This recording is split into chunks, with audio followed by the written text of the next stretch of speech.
Mbote na bino ba landia Bianco News. Na yebisa bino ke naza ba Congo. Bozo mo ndenge image ezo bouger parce que toza na kati ya train. Bato nyonso bandaki loba ke non train tambolaka te, train kufa, train salaka boye. Maintenant na ye kosala bino émission na kati ya train. Outi bakote kuna tozokende malembe ote baleka na komema biso na biloko oyo ya malamu. C'est pourquoi il faut toujours savoir que le Congo avance. Le Congo avance, le Congo est en train de bouger et c'est pourquoi il faut toujours retenir que makambo malamu ekozala. Tout traiter des points. Premier point, dans le Belabino, divers commentaires à Kagame, parce que c'est un monsieur qu'on a amené jusqu'à la fin. On a l'accepté que on l'a amené jusqu'à la fin.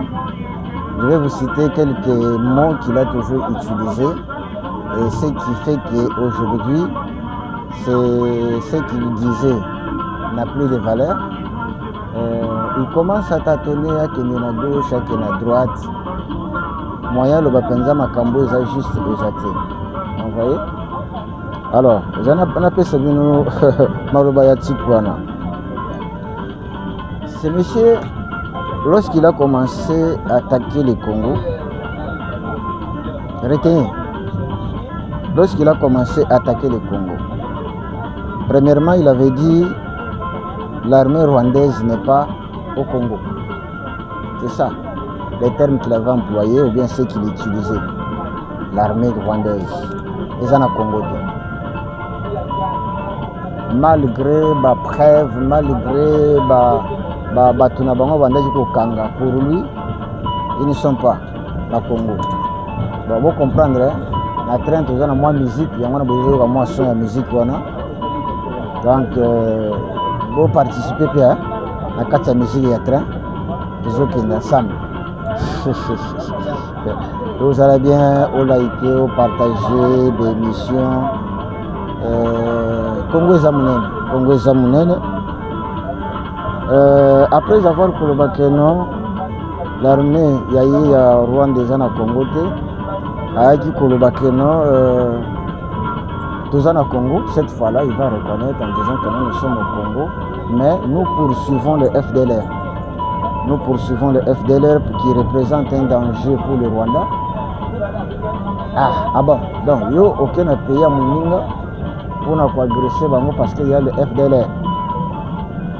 Tant que Monique là où réside le FDLR, il change encore. Il dit que non, nous sommes au Congo pour protéger la minorité Tutsi. Une seule personne, hein? Voilà, une seule personne qui vous dit beaucoup de choses là. Ils sont au Congo parce que les Tutsis sont menacés. Ah, donc il y a malé.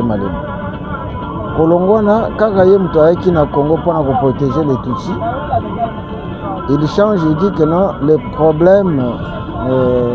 problème du Congo est à l'Ibissoté.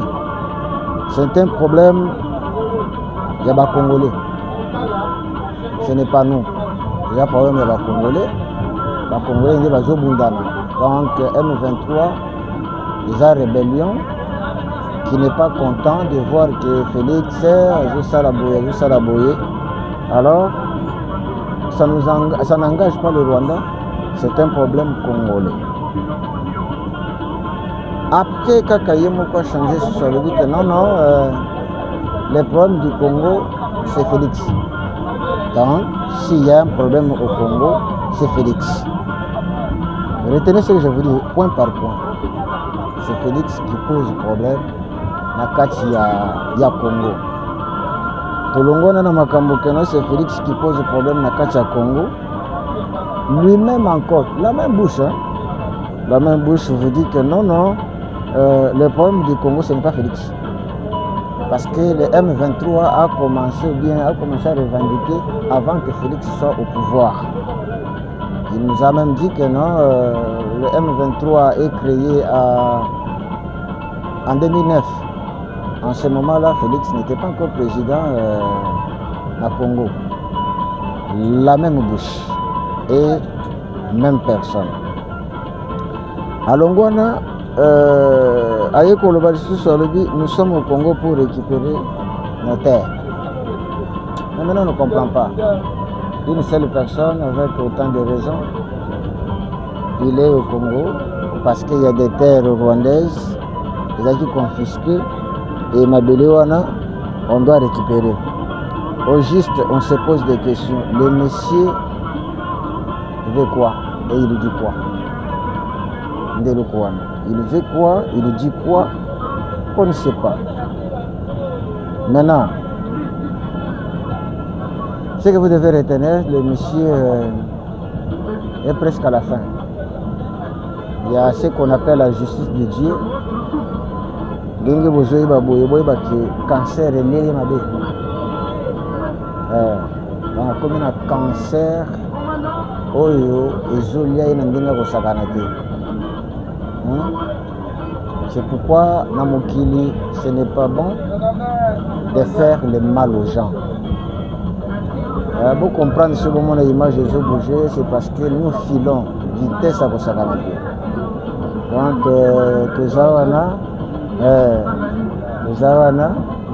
alobi nani cancer ezolia mabe. Bomone kaka na ba veste, il souffre de ce qu'il a été diminué, il souffre de ce qu'il n'a plus l'autorité sur le Congo, il souffre du fait qu'il est diminué sur le plan international. C'est un monsieur qui ne représente plus rien. Donc, nous pouvons l'appeler comme étant un lion. Voilà. La force, il y a lion, il y a la force du lion, il y a manzaka. C'est pourquoi pour l'attaquer, il fallait simplement pour kate manzaka, pour kate mine. Il va rester un lion, n'a pas sonné, mais qui ne peut rien faire. Vous comprenez? Un lion, mais qui ne peut rien faire. C'est ça Kagame. C'est un lion qui n'a pas de dents. C'est un lion qui n'a plus de griffes. Donc il est là. Il n'y a que peut-être les gens au Bayébité, les Bango Bazo Bangaï le sous. Mais en lui, il n'y a plus rien. Rien du tout. Il n'y a plus rien. Vous comprenez? Voilà. C'est ça, c'est qui était le premier point pour vous dire que non, les choses jouent bon Nandinga Malam, Nandinga Kitoko. Ce monsieur, on l'a amené jusqu'à la fin. Le jour où vous entendrez que non, il est parti avec son cancer. La justice de Dieu est toujours là. Faisons le bien, pratiquons ce qui est bien, c'est ce qui nous avance. Donc, merci pour ce premier point. Il faudrait toujours liker, partager. Et que vous allez mal à mon pour te dire qu'on a partagé. Ouais. Toujours tambour, toujours filé. Voilà. Toujours filé. Toujours tambour. Ça, c'est Kajikol. Voilà, je vois. Yami Balé. Vous savez que nous avons quitté Kinshasa. On a voyagé, non. Là, je suis dans le train. Je pense que beaucoup plus pour moi, Dengue Zaleli. Et dans le train, ma Cambouze Belé, pour comprendre. Hein? Voilà, nous sommes dans le train. Voilà le train. Nous avons Belé. Bazo Tambola, Bazo Samusala. Bapesi biso na biloko ya kolia. Biloko ya kolia. Wapi wa biloko na ngala pesa ya kolia. Donc koloba ke non bazo non bapesi biso mai. Oh mai oyo. Mai ya train. Na mela pe il faut na mela mai yango. Mai bapesi biso na train na biso. shawarma na train shawarma ngana na liango tina kolia après mais na lobina la kisabi ngaka non ezali voilà c'est monsieur que vous voyez bangonde bazo servir na restaurant ba pesi biso mai ya komela. Alors pourquoi je vous dis ça? C'est parce que les gens considèrent toujours le Congo comme étant les derniers. Hein? Congo, c'est les derniers. Congo ne représente rien. Non. Chaque vie a quelque part. Il est vrai que Nzela Oyo, et ça qui soit utilisé. Ça qui soit utilisé. Tout le monde sait qu'on a fait à peu près 10 ans. Donc sur les 18 ans de Kabila, on a fait 10 ans où les trains ne pouvaient plus circuler dans Nzela Oyo.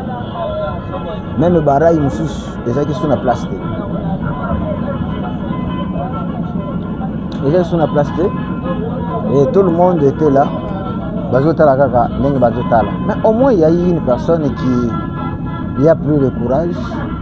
Il y a que non, nous devons faire quelque chose. Et ce quelque chose a été fait. Là, tu commis la gare, c'est pourquoi mon train était élu.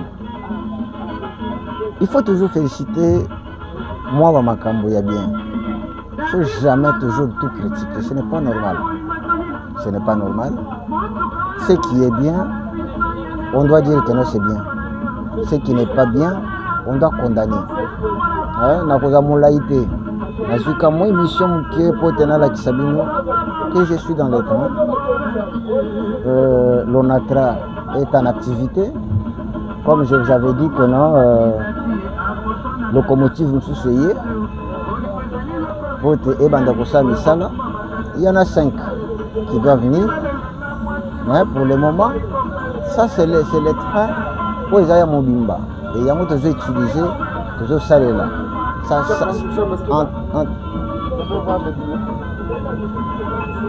non, les billets, le côté qui est dans le photo. Oui. On attend encore de. Oui. Ouais. Ok. Ça sont des contrôleurs. Nakati a train.